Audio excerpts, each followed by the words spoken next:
Hello students, welcome to my channel. हम पढ़ रहे हैं 12th क्लास एनसीईआरटी इंटरमीडिएट का चैप्टर नंबर 1 ठोस अवस्था।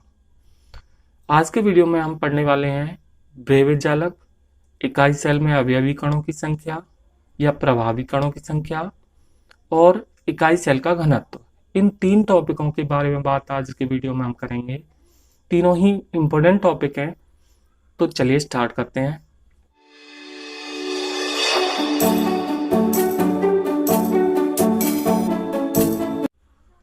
सबसे पहले बात करते हैं ब्रेविज जालक की। इसे अंग्रेजी में बोलते हैं ब्रेविस लैटिस। तो क्या होता है ब्रेविज जालक? 7 क्रिस्टल समुदायों को उनकी इकाई सेलों में कणों की व्यवस्था के आधार पर 14 विभिन्न प्रकार के त्रिविम जालकों में बांटा जा सकता है और इन्हीं त्रिविम जालकों को ब्रेविज जालक कहते हैं। कैसे, देखिए यहाँ पर। तो यहाँ पर ये 7 क्रिस्टल समुदाय, ये पिछली वीडियो में मैंने आपको समझाया था कि 7 तरह के क्रिस्टल समुदाय बनाए जा सकते हैं।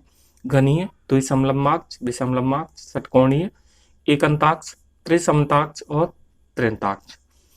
इन 7 क्रिस्टल समुदायों में जो इकाई सेल है वो कौन सी पॉसिबल है? तो यहाँ पर देखिए, यहाँ पर इकाई सेल घनीय क्रिस्टल में एससीसी, बीसीसी, एफसीसी, कुल 3 इकाई सेल पॉसिबल है।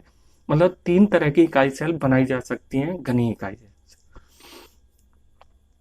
इसके बाद है द्विसमलंबाक्ष। द्विसमलंबाक्ष में एससीसी और बीसीसी कुल 2 हैं। विषमलंबाक्ष में 4 हैं। चारों तरह की इकाई सेल बनाई जा पॉसिबल है। षटकोणी में केवल एससीसी, एकंताक्ष इसमें एससीसी और ईसीसी, त्रिसमताक्ष में एससीसी और त्रिंताक्ष में एससीसी सेल बनाई जा सकती है। तो इस तरह अगर हम इन सेलों को टोटल गिने, इन इकाई कोशिकाओं को, एकक कोशिकाओं को गिने, तो यहाँ पर कुल 14 प्रकार की एकक कोशिकाएं या 14 एकक कोशिकाएं यहाँ पर हमें मिलेंगी और इन 14 एकक कोशिकाओं को कहते हैं ब्रेविज जालक। ब्रेविज जालक। तो जो 14 एकक कोशिकाएं हैं वो कुछ इस तरह की है, आप यहाँ देख सकते हैं। ब्रेविज जालक ये 14 तरह के होते हैं जिनमें पॉसिबल इकाई सेल ये होती हैं। तो आपको कुल ध्यान रखना है कि ब्रेविज जालकों की संख्या टोटल 14 होती है। अब यहाँ पर नेक्स्ट ब्रेविज जालक में बस इतना ही है। इसके बाद नेक्स्ट टॉपिक के बारे में हम बात करेंगे, इकाई सेल में अवयवी कणों की संख्या। तो यहाँ पर देखिए, इकाई सेल में अवयवी कण ये यहाँ पर मैंने बना दिया है। सरल घन, चारों प्रकार की इकाई सेल, आपको पता है कि इकाई सेल 4 तरह की होती है, एससीसी, बीसीसी, एफसीसी और ईसीसी। अब इनमें हमने इकाई सेल कुल अवयवी कणों के बारे में आज हम बात करेंगे। तो यहाँ पर देखिए, सबसे पहले एससीसी की बात करते हैं। तो एससीसी आपको पता है कि एससीसी जो सेल होती है वो कुछ इस तरह की होती है। एससीसी सेल में जो घन है, इस तरह ये घनीय सेल होती है और घन के प्रत्येक कोने पर एक एक अवयवी कण उपस्थित होता है। यहाँ पर टोटल अवयवी कणों की संख्या 8 होती है एससीसी सेल में। तो यहाँ पर देखिए, कोनों पर कितने कण होते हैं? कोनों पर यहाँ पर टोटल 8 कण होते हैं। ठीक, केंद्र में कितने होते हैं? तो यहाँ पर आपको एससीसी सेल दिखाई भी दे रही है। तो केंद्र में यहाँ पर कितने अवयवी कण हैं? केंद्र में यहाँ पर एक भी अवयवी कण नहीं है, 0। फलकों पर कितने हैं? फलकों पर भी एक भी नहीं है, तो 0। तो टोटल कणों का इकाई सेल में योगदान कितना है? तो यहाँ पर इस चीज को थोड़ा सा समझना जरूरी है। यहाँ पर देखिए, ये है इकाई सेल। अगर मैं दोबारा से बना देता हूँ, ये इकाई सेल है और इकाई सेल में हम जानते हैं कि अवयवी कण कोनों पर, 8 कोनों पर उपस्थित होते हैं। तो इस तरह से 8 कोनों पर हम अवयवी कण भी इसमें बना देते हैं, इस तरह से। अब मान के चलिए इस कोने वाला अवयवी कण है, तो ये मैंने आपको पिछले वीडियो में बताया था कि अवयवी कण इतना छोटा नहीं होता। अवयवी कण होता है, इस लाइन में केवल 2 ही अवयवी कण आ सकते हैं। ये अवयवी कण, ये केंद्र है, अवयवी कण का केंद्र है, और ये भी अवयवी कण का केंद्र है। तो अगर हम अवयवी कण के केंद्र के हिसाब से अवयवी कण बनाएं तो ये इतना बड़ा अवयवी कण बनाया जा सकता है। यहाँ पर अवयवी कण कुछ इतना बड़ा होगा और यहाँ पर भी अवयवी कण कुछ इतना बड़ा हमें देखने को मिलेगा। तो अब इस एकक कोशिका पूरा क्रिस्टल जालक जो होता है वो बहुत सारी इकाई सेलों से मिलकर बनता है। इसके बगल में भी इकाई सेल होगी, इसके ऊपर भी इकाई सेल होगी और इसके नीचे भी इकाई सेल होगी, इसके सामने भी इकाई सेल होगी। तो ऐसी ऐसी बहुत सारी इकाई सेल होंगी। तो ये जो अवयवी कण है, ये वाला एक अवयवी कण, ये पूरा का पूरा तो इसके हिस्से में नहीं है, इस इकाई सेल के हिस्से में ये पूरा पूरा अवयवी कण नहीं है। कुछ अवयवी कण इसके बगल वाली सेल के हिस्से में भी है और ये कुछ अवयवी कण इसके ऊपर वाली सेल के हिस्से में भी है, कुछ अवयवी कण इसके सामने वाली सेल के हिस्से में भी है। तो कुल मिलाकर एक कोने पर एक अवयवी कण का 1/8 भाग इस सेल के हिस्से में आएगा। मतलब अवयवी कण का कुल 1/8 भाग ही इस सेल के हिस्से में आ पाएगा, बाकी भाग अगल बगल में जो इकाई सेल हैं उनमें चला जाएगा। ठीक है, तो यहाँ पर कितना भाग आएगा इकाई सेल में, योगदान कितना है इसका 1/8। तो यहाँ पर देख सकते हैं, यहाँ पर 1/8 भाग एक अवयवी कण का आएगा। अब यहाँ पर देखिए ये टोटल कितने कोने हैं, तो 8 कोने हैं। तो 8 कोनों में यही स्थिति रहेगी, तो टोटल नंबर कितना निकल के आएगा, योगदान 1। तो कहने का मतलब ये है कि एससीसी में जो अवयवी कण का योगदान होता है वो 1 होता है।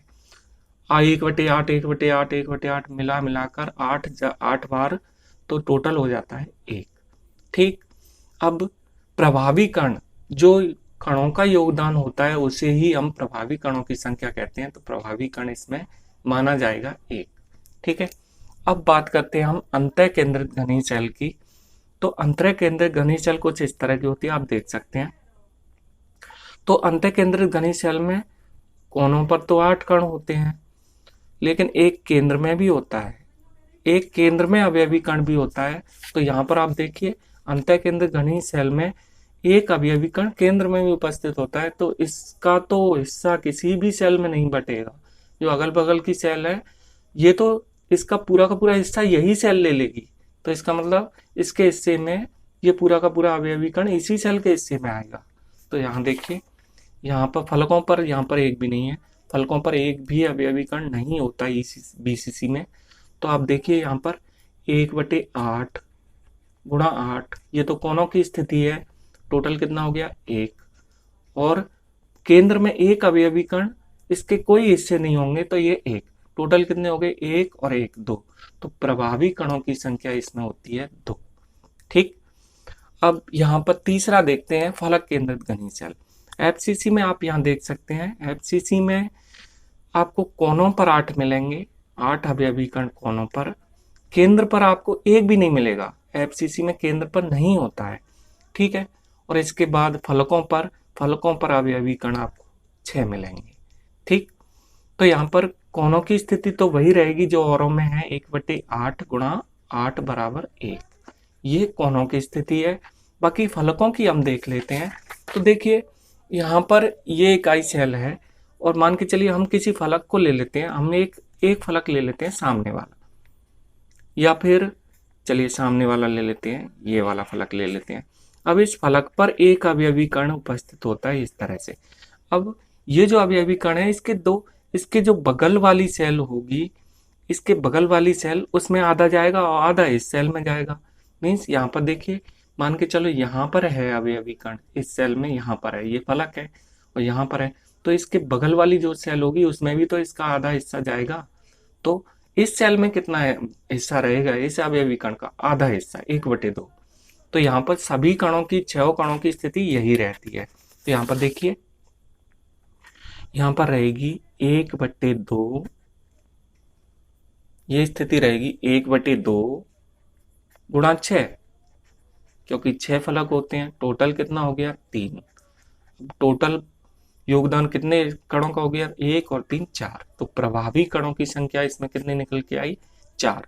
प्रभावी कणों को बोला जाता है, इसे यहाँ पर इसका नोटेशन है Z, इसको Z से प्रदर्शित किया जाता है, ये आगे काम आएगा। अब हम ईसीसी में देखते हैं, आप ईसीसी सेल देख सकते हैं। तो ईसीसी में कोनों पर वही 8 कण होते हैं, लेकिन किन्हीं भी दो फलकों पर 2 कण होते हैं, बाकी केंद्र में एक भी नहीं होता। 2 आमने सामने के फलकों पर होते हैं। तो यहाँ पर देखिए कोनों की स्थिति वही रहेगी, 1/8 गुणा 8 बराबर 1। कोनों की स्थिति ये रहेगी, और फलक कितने हैं, 2 फलकों पर होता है, तो आधा आधा आएगा, वही ऊपर की तरह, आधा अवयवी कण एक फलक पर, आधा अवयवी कण दूसरे फलक पर। तो दो ही फलक है, तो 2 का गुणा कर देंगे। टोटल कितना निकल के आया, 1। तो यहाँ पर टोटल नंबर कितना, यहाँ पर 1 और 1 ये हो जाएगा 2। तो टोटल प्रभावी कणों की संख्या यहाँ पर, इनमें आपको अगर ये ना भी ध्यान हो तो ये जरूर ध्यान होने चाहिए, ये जो संख्याएं हैं 1, 2, 4 और 2। तो इसके लिए आप एक ट्रिक ध्यान रख सकते हैं, 1242। 1242 का मतलब होता है SCC, BCC, FCC और ECC। तो ये 1242 वाली संख्या आप इसे ध्यान रखना, ये न्यूमेरिकल्स में काम आएगी। ठीक, तो ये तो है इकाई सेल में अवयवी कणों की संख्या। अब इसके बाद अगले टॉपिक पर आते हैं, इकाई सेल का घनत्व। अब हम इकाई सेल के घनत्व के बारे में बात करेंगे। तो यहाँ देखिए, ये एक इकाई सेल बनाई है मैंने, ये किसी भी तरह की हो सकती है, मतलब कुछ भी हो सकती है, SCC, BCC, क्योंकि इनमें कण नहीं बनाए अभी मैंने। ठीक है, तो घनत्व तो हम पिछली क्लास में पढ़ चुके हैं कि घनत्व का सूत्र होता है द्रव्यमान बटे आयतन, मतलब इकाई सेल का द्रव्यमान बटे इकाई सेल का आयतन। तो हमें सबसे पहले तो द्रव्यमान निकालना पड़ेगा, इकाई सेल का द्रव्यमान। तो यहाँ देखिए, इकाई सेल का द्रव्यमान बराबर होता है प्रभावी कण जितने होंगे और एक कण का द्रव्यमान। एक कण का द्रव्यमान निकाल लेंगे और उसमें प्रभावी कणों की संख्या जोड़ देंगे, तो टोटल इकाई सेल का द्रव्यमान निकल के आ जाएगा। ठीक, और अगर हम यहाँ पर एक कण का द्रव्यमान कैसे निकालेंगे, तो देखिए मूलर द्रव्यमान होता है 6.02 गुणा 10⁻23 कणों का द्रव्यमान, उसे हम मूलर द्रव्यमान कहते हैं। और इस संख्या को हम एवोगैड्रो संख्या कहते हैं, एवोगैड्रो नंबर, इसे Na से प्रदर्शित करते हैं। ठीक है, तो Na कणों का द्रव्यमान कितना होगा, m मूलर द्रव्यमान के बराबर। ठीक है, तो एक कण का द्रव्यमान कितना होगा, मूलर द्रव्यमान बटे Na।